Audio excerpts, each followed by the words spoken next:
Shalom e bem-vindos a Via Rapta Israel, uma frase do hebreu que significa amarás a Israel. Esperamos que vocês fiquem conosco durante os próximos 30 minutos, porque nosso professor Dr. Baruch vai compartilhar um estudo expositivo da Bíblia. Dr. Baruch é professor titular no Instituto Zera Avraham, com sede em Israel.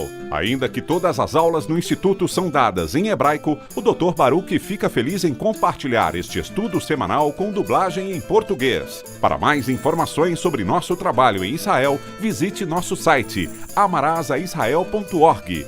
Fiquem agora com o Dr. Baruch e a aula de hoje. O batismo é um ato de grande importância. Tanto que na semana passada, observamos que pessoas de toda Jerusalém, da Judéia e das regiões que estão além do Rio Jordão procuravam a João para serem mergulhadas, batizadas por ele, confessando seus pecados, buscando o perdão dos seus pecados. E não só eles, mas também líderes religiosos conhecidos como os fariseus e saduceus se submeteram ao batismo. Mas hoje, no nosso estudo, vamos ver a imersão, o batismo do Messias Yeshua. E esse ato é de grande importância, assim como a razão pela qual ele foi batizado. Dito isso, toma a tua Bíblia e vem comigo ao Evangelho de Mateus, capítulo 3. Livro de Mateus, capítulo 3, começando desde o versículo 13. Notem que estamos observando a todas essas pessoas, multidões, todos os habitantes de Jerusalém e regiões vizinhas chegando até aqui, e assim mesmo fez o Messias. E lemos no versículo 13. Então Yeshua chegou da Galileia a João no Rio Jordão. Ele veio ao Rio Jordão, onde João estava com o fim de ser batizado por ele. Bem, existem um par de razões. Veremos dentro de alguns versículos que o Messias dirá: eu quero ser batizado por João, com o fim de cumprir com toda a justiça.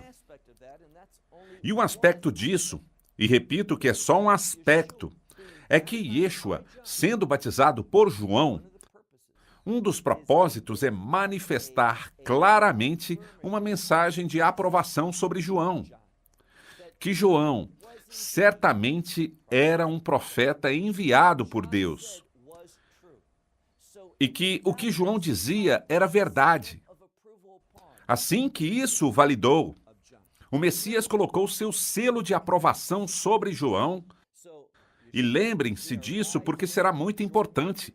Então Yeshua chegou ali ao Rio Jordão diante de João para ser batizado por ele.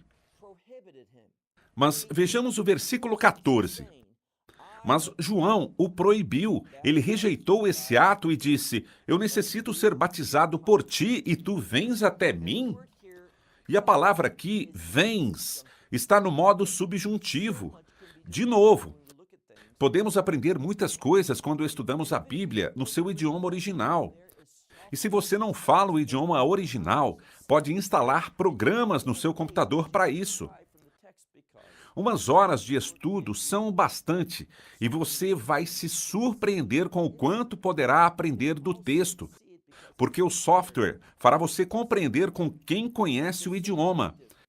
Pode notar de imediato, e você também o notará, porque esse programa no seu computador te ajudará a compreendê-lo de imediato.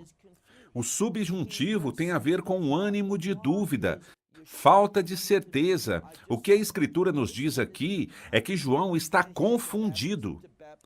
Ele não está seguro, tem dúvidas. Por que Yeshua vem a mim? Acabo de dizer que ele é mais poderoso e ele tem um batismo com o qual batizar, e este é o batismo no Espírito Santo. Eu somente sou aquele que vou adiante dele no deserto para preparar seu caminho. Isso é o que a Escritura diz e é o que João está revelando. E então diz, vejam novamente o versículo 14. Porque eu necessito ser batizado por ti e tu vens a mim? Versículo 15. E Yeshua, respondendo-lhe, diz, permita-o por agora. Ou seja, Há um propósito para isso agora mesmo. E vamos encontrar um propósito adicional. O primeiro já dissemos, isso valida o ministério de João Batista. Mas a Escritura, especialmente ao chegar ao final desse terceiro capítulo, nos revela outro aspecto do batismo do Messias. Um muito significativo, do qual falaremos extensamente. Leiamos o versículo 15, agora. E Yeshua respondendo disse, permita por agora, porque assim convém que nós o façamos, com o fim de cumprir com toda a justiça. Um aspecto que quero que vejamos é esse. Duas palavras são sublinhadas, são enfáticas no texto. Uma é a palavra convém, algo que é apropriado, digno. Porque isso é importante. O Messias sempre faz o que é correto, o que é digno, o que Deus considera justo, apropriado.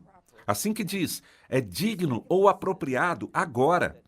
Em segundo lugar, diz, para que toda a justiça seja cumprida. O que eu quero dizer sobre a justiça é muito simples. Quero dizer que tudo que o Messias fez, o fez com base em uma perspectiva de justiça. Ele primeiro se perguntava, isso é justo? E se era assim, ele o fazia. Sua preocupação era tal porque ele veio com um propósito de reino e um dos adjetivos-chave para entender o reino é a justiça. O que as Escrituras dizem? Busquem primeiro o reino e a justiça. Isso tem uma aplicação verdadeiramente prática. Frequentemente, as pessoas relutam na hora de tomar decisões. Dizem coisas como, não posso dizer isso porque vai ofender alguém. E que tal se ofendemos a Deus? Ou seja, quando colocamos os pensamentos ou os sentimentos de alguém acima de Deus, é óbvio que isso é mal. Muitas vezes comprometemos nossos princípios porque dizemos, não vou agradar as pessoas, eles não estarão de acordo comigo, vão me rejeitar, vou perder o respeito que tinham por mim, ou coisas assim. Tudo isso é irrelevante. O que deveria nos preocupar é em discernir o que é justo e o que não é. Vemos aqui que o Messias quer cumprir com toda a justiça. Quando você toma uma decisão, uma que te deixa encurralado, pode ser uma decisão difícil na tua própria perspectiva. Mas quando você se pergunta, qual a melhor maneira de proceder aqui? Que ação estaria de acordo com a palavra de Deus? Sabe o que acontece? Tomar essa decisão será muito mais fácil, porque se você está comprometido com Ele, estará comprometido com sua palavra, e isso resolverá o problema, removerá qualquer dúvida ou insegurança. Assim que o Messias diz aqui, permite por agora, porque isso é o que nos convém, com o fim de que cumpramos com toda a justiça. Então o permitiu. E Yeshua, diz aqui, ao ser batizado, se levantou de imediato da água, e eis aqui. E aqui venho comunicando com muita frequência, no estudo de Mateus, o significado da palavra eis aqui. Sempre o comento. Seu significado é, prestem atenção ao seguinte, algo importante está acontecendo. Assim que ele emergiu de imediato da água, e eis aqui que os céus se abriram sobre ele, e ele viu ao Espírito de Deus. Bem, notem isso. Até o momento, o vemos falando com frequência sobre o Espírito Santo. O Espírito Santo. Mas agora existe uma mudança, obviamente. Todavia, estamos falando do Espírito Santo. Mas ao invés de falar com respeito a ele com esse título, o Espírito Santo, vemos agora que ele é chamado como Espírito de Deus. E a primeira vez que o Espírito é mencionado na Escritura é em Gênesis, onde ele é chamado de Espírito de Deus. E o digo com frequência, se trata de Deus trazendo ordem sobre a criação. Vemos aqui que diante do Messias, este Espírito de Deus desce sobre ele. Lemos o verso completo que diz, os céus foram abertos diante dele e viu ao Espírito de Deus descendo como um pombo e vindo sobre ele. Bem, duas coisas aqui são importantes. Vemos que, ante o Messias, esse Espírito de Deus que vem sobre ele tem o propósito de nos ensinar que o Messias vai trazer a ordem de Deus sobre a criação. Agora façamos disso algo pessoal. Deus vai trazer a ordem de Deus sobre minha vida se eu recebo o Messias. Através dele, eu recebo o seu Espírito, o Espírito Santo, o Espírito de Deus. E esse Espírito obrará na minha vida e começará a trazer ordem, uma ordem divina. E como o entendo? Ele me revelará seus propósitos e planos, de modo que agora eu possa, e não se percam, que eu agora possa me submeter. Isso é o que eu quero te dizer. Se você se considera um discípulo do Messias, então deveria ser capaz de repetir essa afirmação dessa maneira. Meu maior desejo, a paixão da minha vida, é me submeter à vontade de Deus. Se isso não te descreve, então você tem uma dificuldade para ser um discípulo do Messias. Vejam que ser um discípulo não é somente aprender dele. Por que digo isso? Bem, quando você puder, e o faremos ao chegar ao final do nosso estudo, possivelmente dentro de 1 ano e meio, quando concluiremos o livro de Mateus e chegaremos a Mateus 28, quando diz: vão e façam discípulos, os ensine a observar todas as coisas, ou seja, a submeter-se a todos os desígnios de Deus. O discipulado e a sujeição vão de mãos dadas. Assim que, se você não está interessado ou não está consciente de que é um crente, ser um seguidor do Messias envolve render-se, se submeter e obedecer aos mandamentos de Deus. Tudo que ele nos instruiu a obedecer. Então está confuso sobre o que realmente significa ser um filho de Deus, um seguidor do Messias, ser seu discípulo. Assim que lemos, versículo 17. E eis aqui. E vemos essa pomba, que na verdade é o Espírito de Deus em forma de pombo, descendo sobre o Messias com uma declaração. Lemos: eis aqui uma voz que dos céus disse. Quem falava? Deus mesmo. Vemos que o que acontece, e que é muito importante que entendamos o que está acontecendo aqui.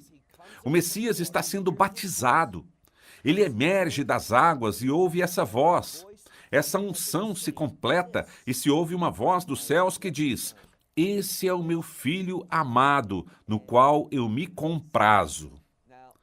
A palavra aqui para complácido, agrado, é a palavra grega dokel, que significa considerar algo, supor algo, pensar algo.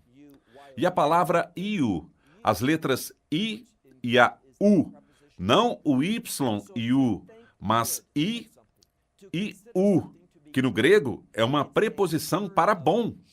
Assim que significa pensar bem de algo ou alguém. Considerar que algo é bom é uma palavra de juízo, um veredito, o resultado dos pensamentos de alguém. Assim que agora vemos uma resposta ao batismo do Messias, e esse é outro aspecto.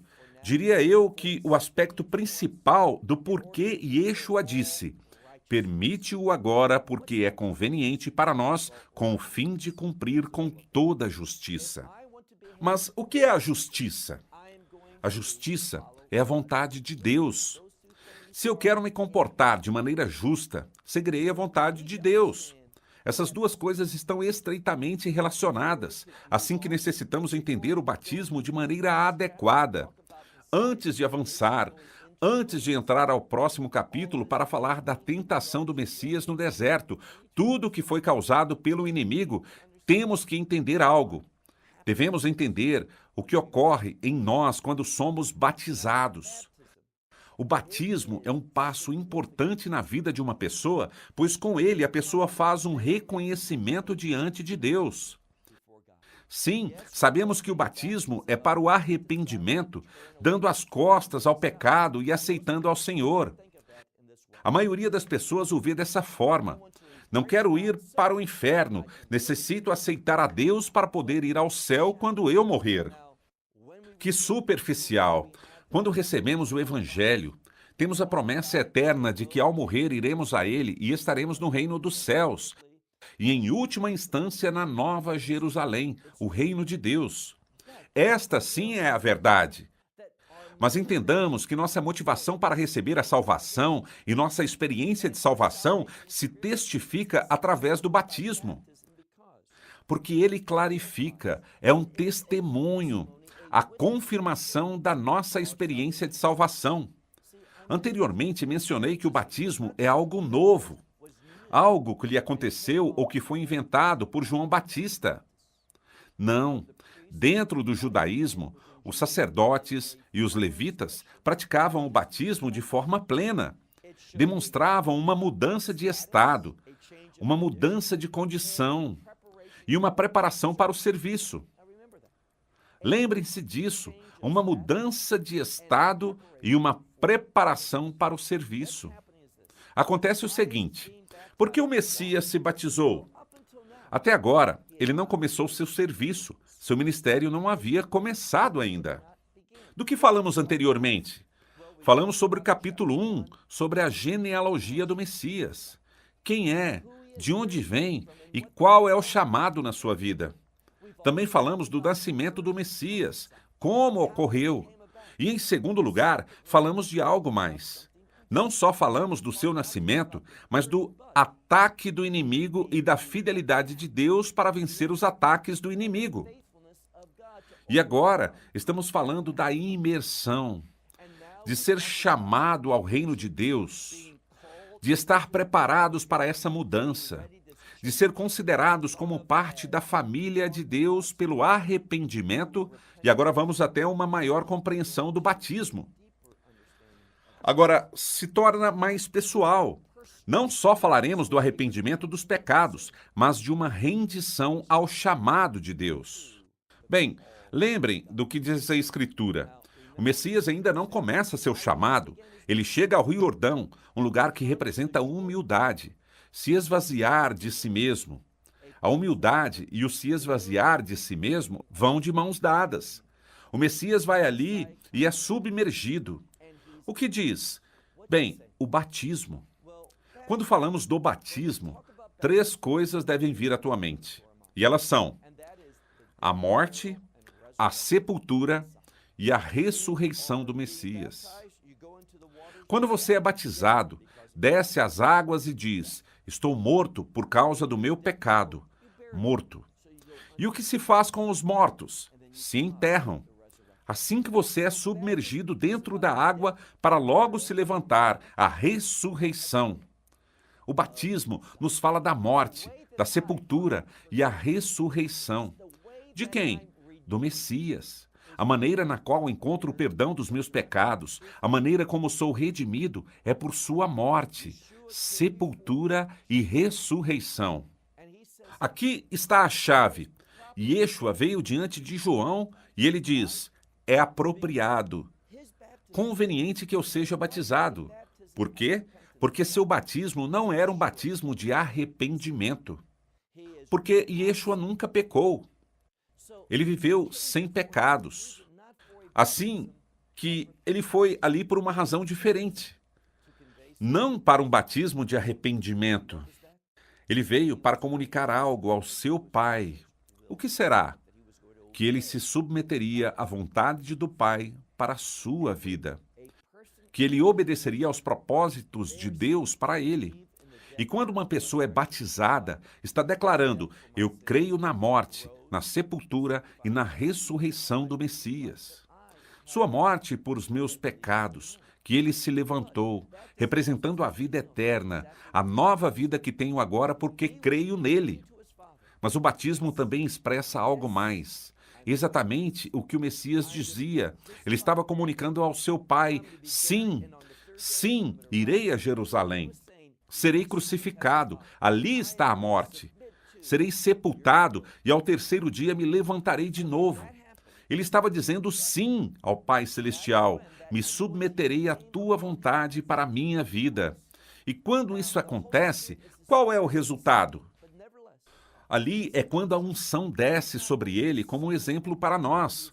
O Espírito Santo é o Espírito do Messias, mas entretanto está nos ensinando. Yeshua não só é o Filho de Deus, mas também o Filho do homem. O que isso significa? Ser filho do homem significa que ele também é um exemplo para nós sobre como servir. Assim que ele foi batizado, dizendo ao Pai: Irei a essa cruz, serei crucificado, morrerei, serei colocado nesse túmulo, mas ao terceiro dia serei levantado de novo, me submeto ao teu chamado para a minha vida. E quando ele testifica tudo isso por meio do batismo, notem o que acontece. Aqui é quando, vejam o versículo 17. E eis aqui, em outras palavras, prestem atenção, uma voz desde os céus, qual voz? A mesmíssima voz de Deus, disse, esse, ou seja, o Messias, é meu filho amado, no qual me comprazo. O que isso significa?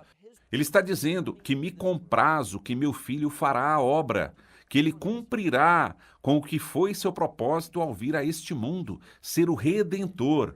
Assim que eu te pergunto, você está realmente interessado em levar adiante o propósito de Deus para a tua vida? A razão pela qual te salvou? A razão pela qual te deu o Espírito Santo? Deus tem um plano para a sua vida. E só quando dizemos sim a esse plano e nos submetemos a Deus dizendo, Deus, me revela e me ensina o que quer que eu faça, como quer que eu te sirva. Só então é que essa unção que você recebe no momento que crê.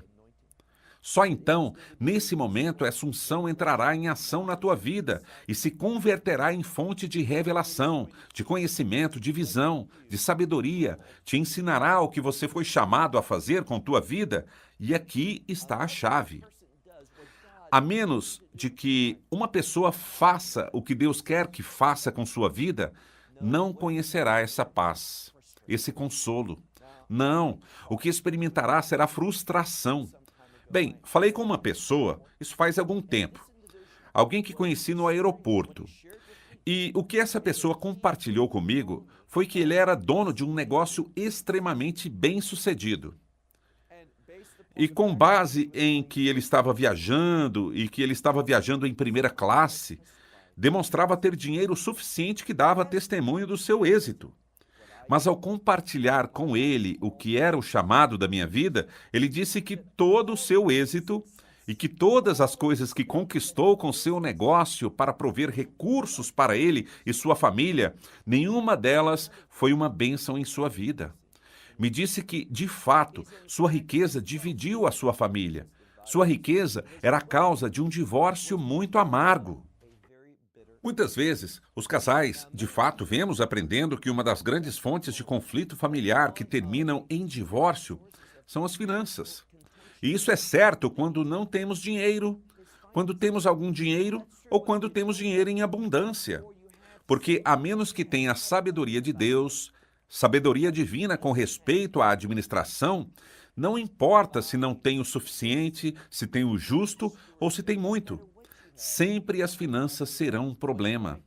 Nada disso trouxe satisfação a esse homem. Por quê? Porque ele fazia o que ele queria fazer, o que ele pensava que era o correto, ao invés de considerar os propósitos de Deus na vida dele. Te pergunto novamente, quais são as conquistas da tua vida? Ou apenas sobrevive? Muitas vezes as pessoas sentem que a vida se trata de sobreviver. Lograr passar de um dia ao próximo. Que mentalidade tão vã e inútil. Uma existência que agrada a Deus é uma que vive apaixonada dessas coisas. E ao ter essa paixão, ela se mostrará e se transformará em gozo.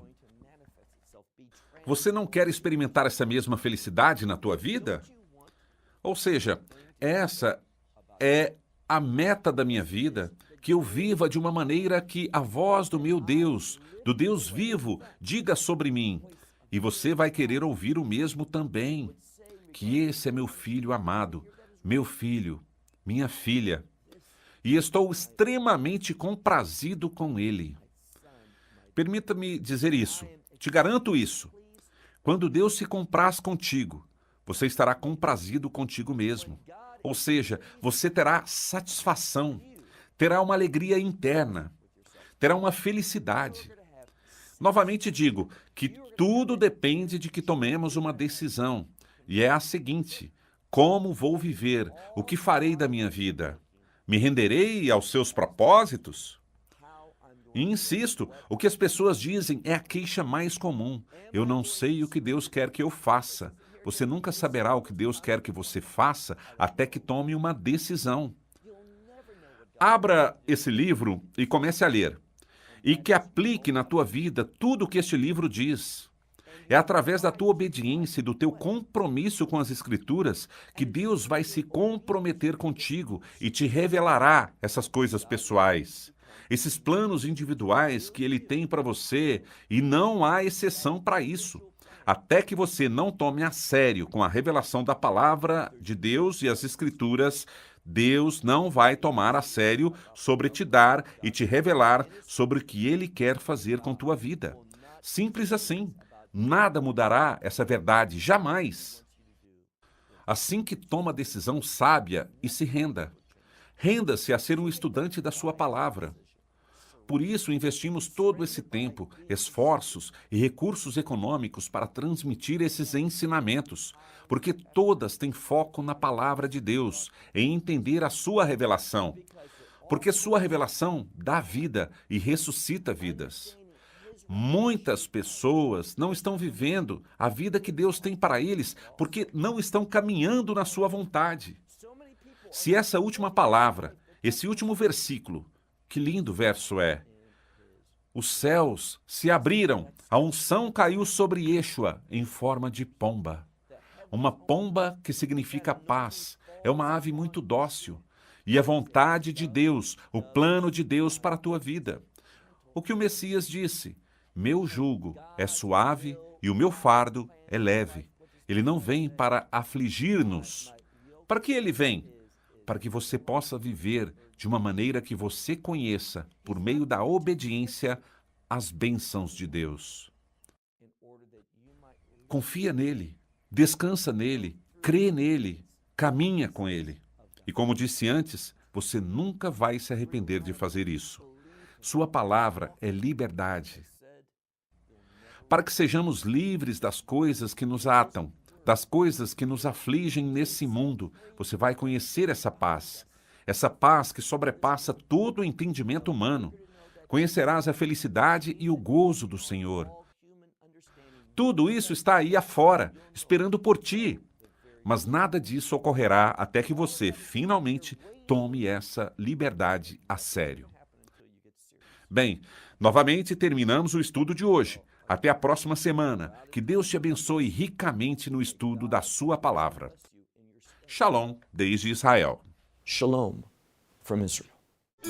Esperamos que você tenha desfrutado da aula de hoje e que possa compartilhá-la com outros. Te convidamos a participar e nos acompanhar a cada semana, a esta hora e por este canal, em mais um episódio de Amarás a Israel. Para mais informações em português, visite amarasaisrael.org, onde encontrará muitos outros estudos realizados pelo Dr. Baruch. Até a próxima semana. Que Deus, nosso Messias e Yeshua, nosso Senhor Jesus Cristo, te abençoe durante a sua caminhada com Ele. Shalom, desde Israel.